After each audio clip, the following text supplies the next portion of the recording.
This time of the year is when we usually think about the year that has gone by and reflect on the things that we've done, we've accomplished, or didn't. And so I thought this would be perfect to talk about creating divine timing. Okay. So I'm going to start with defining what is divine timing. So it is the belief that everything in your life happens at exactly the right moment.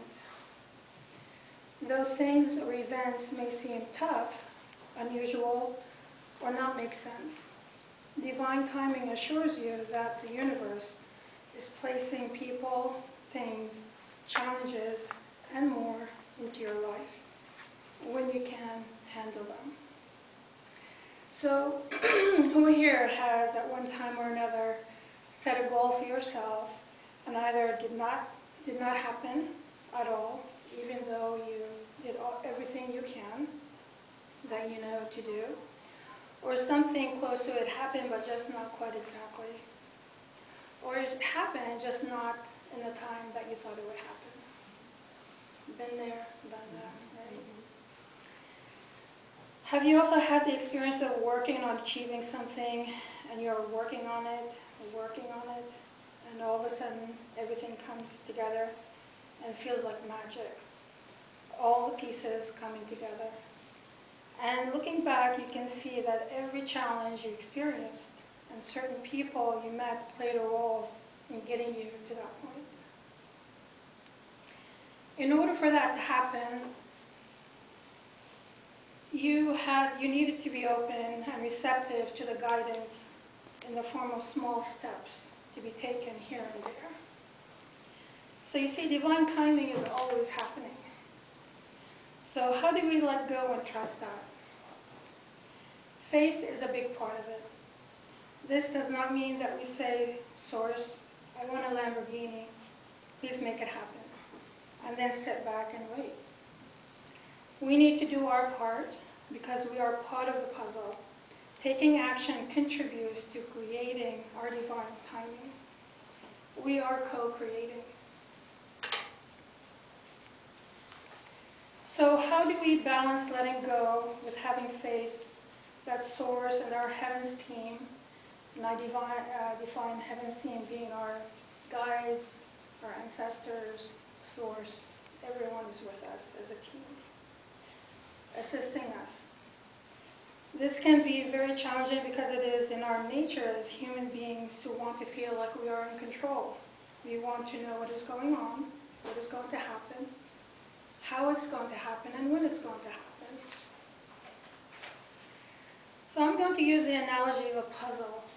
Some puzzles have 25 pieces to them, some 50, others 100, even 1,000 pieces or more. It depends on your goal, your desire. Each piece of that puzzle represents a person, a behavior, a thought, a feeling, a situation or circumstance. And each one of these is a form of guidance and lessons. Each piece leads us closer to accomplishing or manifesting our goal. So how do we do this? Well, when we are struggling or our goals are just not happening, there are a few things to consider. The puzzle piece you are working on is maybe just not the right piece to be working on at this time, but it doesn't mean that it's not one of the pieces. It just may mean that it's just not the one right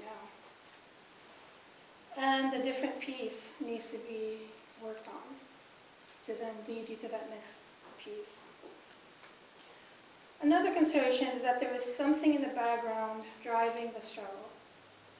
Until we discover what is that background that we're struggling with, all we're going to be doing is trying to get better and improve. So this is fine, but it keeps us going in circles.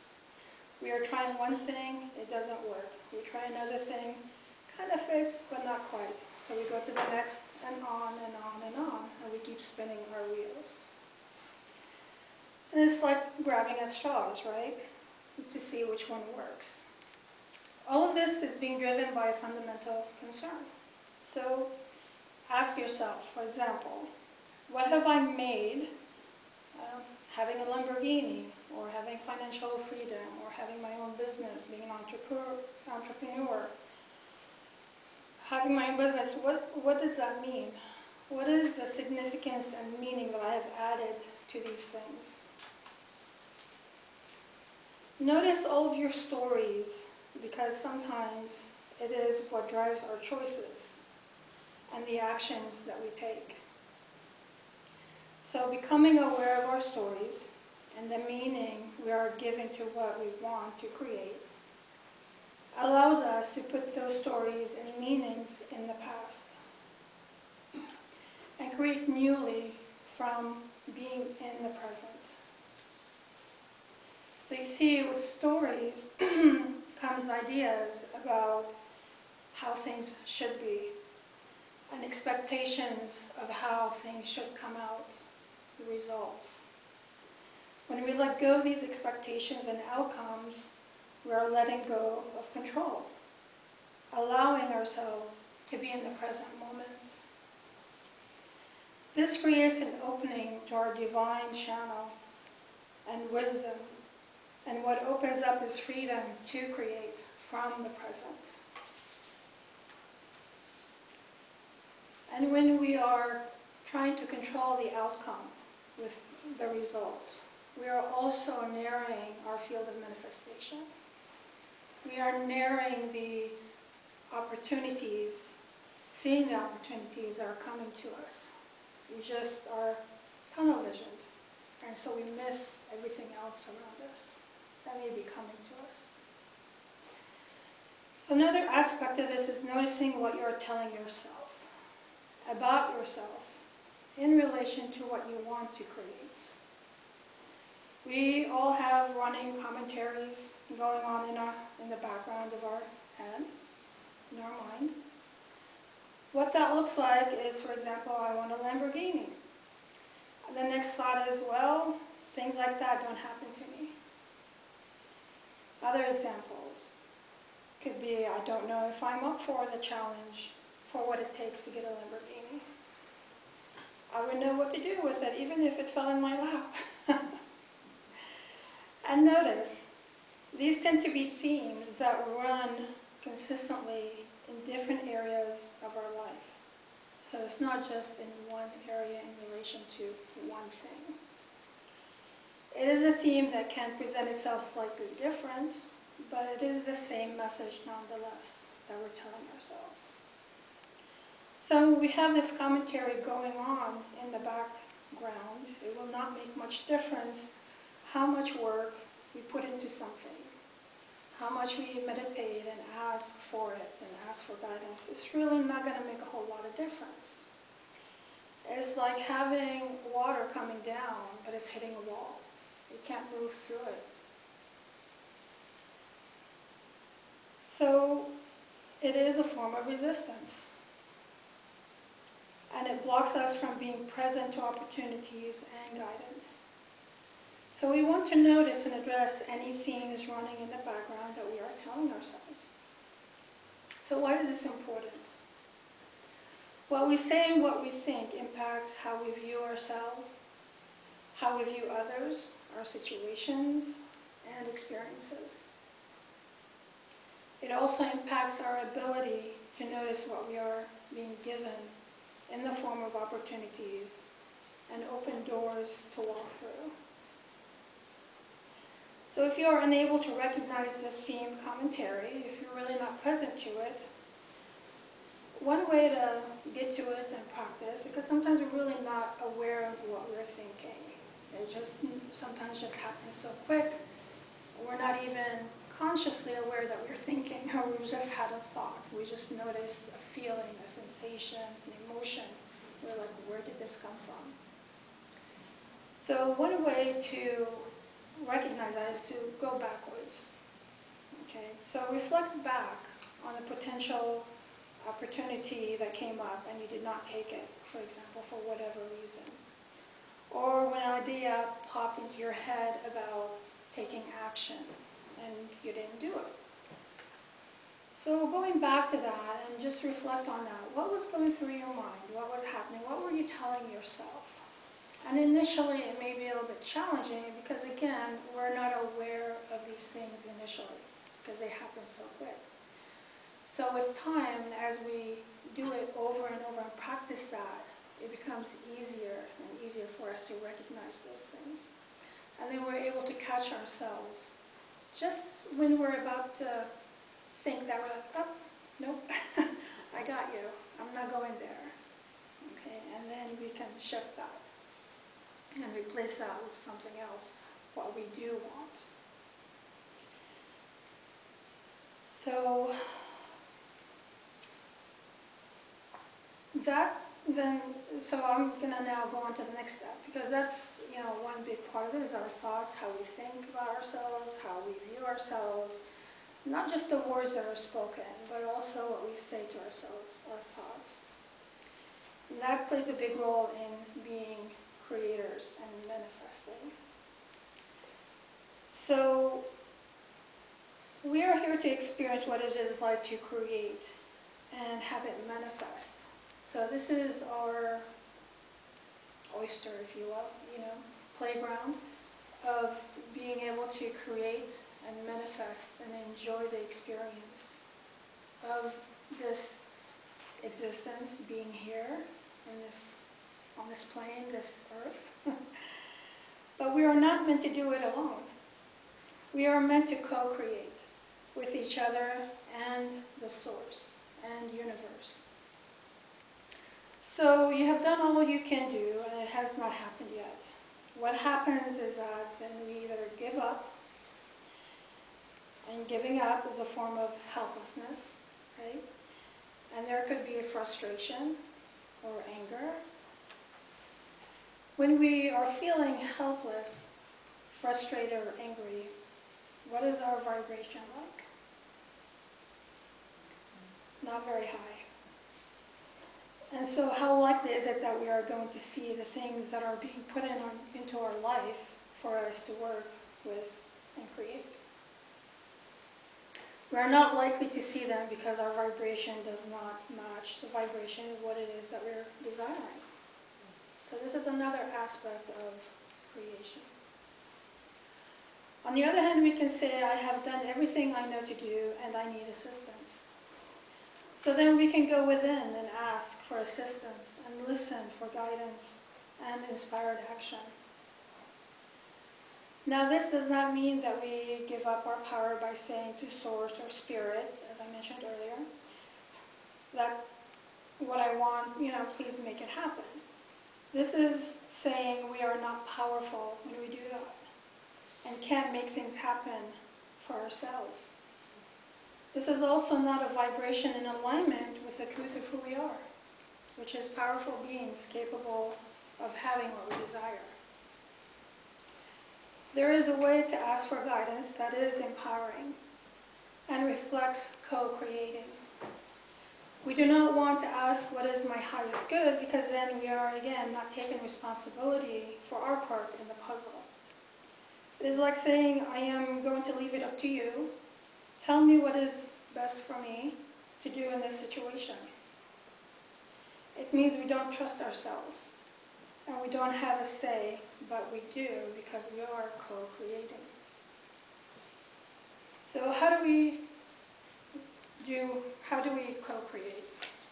So we start with connecting with our heart area and creating from our heart space. Bringing in the divine light into our heart space. Then it is about how we frame the question for guidance.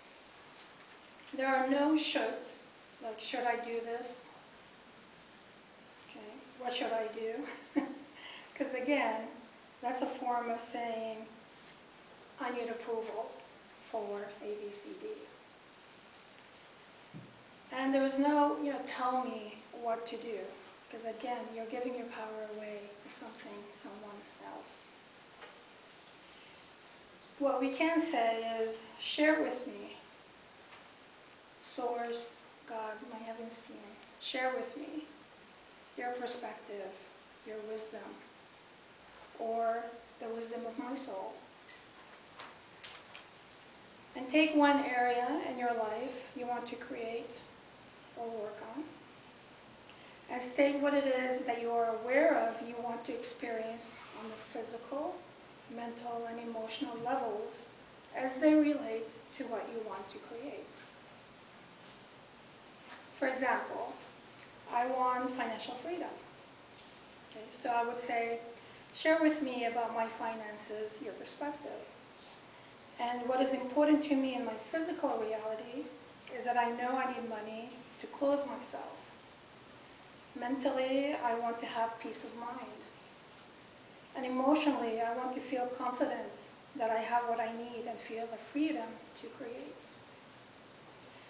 When we experience peace of mind and feel confident that we are free to create and have what we need, then doors are opened and the universe will provide us with what we need to do that, which is to experience the confidence and freedom to create.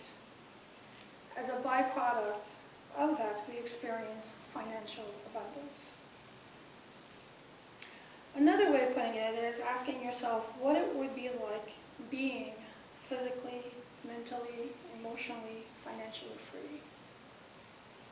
What are the qualities of being financially free that are important to me? Again, work with one area at a time. When you are going through your divine channel to ask the question, be open to how you may receive the guidance. It may be in the form of a symbol that resonates with your soul and unconscious, or an image of something, not necessarily a voice coming down and saying A, B, C, D.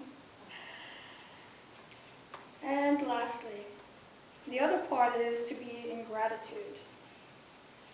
No matter what it is, look for something that you can say thank you for. One of the benefits of this, it keeps us in the present and raises our vibration. So we're just now coming from Thanksgiving, a time of giving gratitude, reflecting on that, being present to that. And being in that every day is a good way to remind us of what doesn't work when it does come through. We can be like, no, this is not in alignment with me, with what I want. It's easier than to recognize. So in conclusion, divine timing is constantly taking place. Be in your heart with appreciation and gratitude. This helps us to stay in the present and aware of the constant divine timing of events, people, thoughts, coming into our life, taking us to the next level, and the next level, and the next level, one at a time.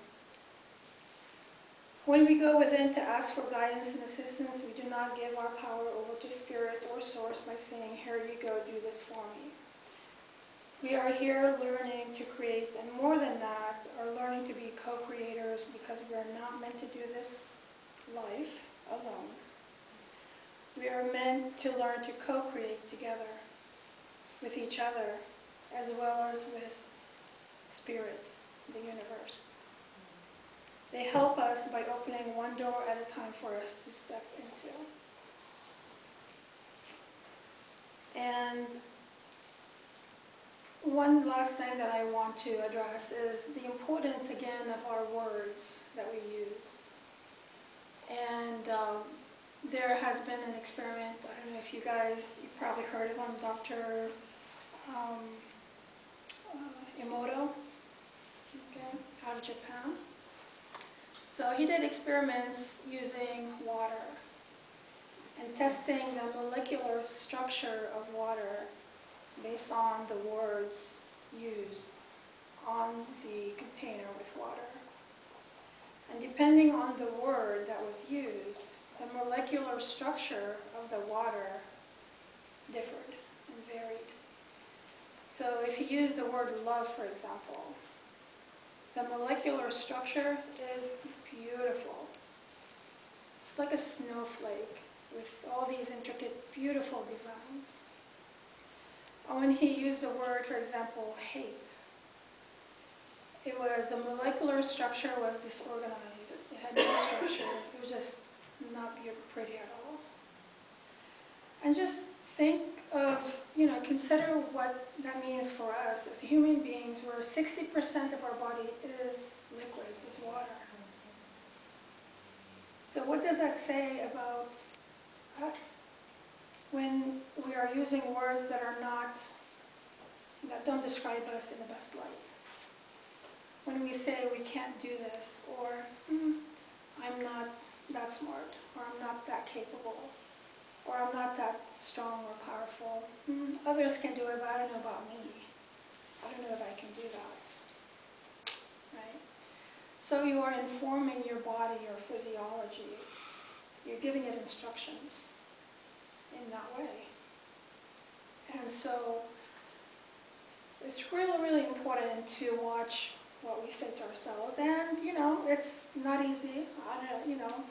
I'm a perfect example where it's daily reminders and catching myself of like what I'm saying to myself and catching myself, right?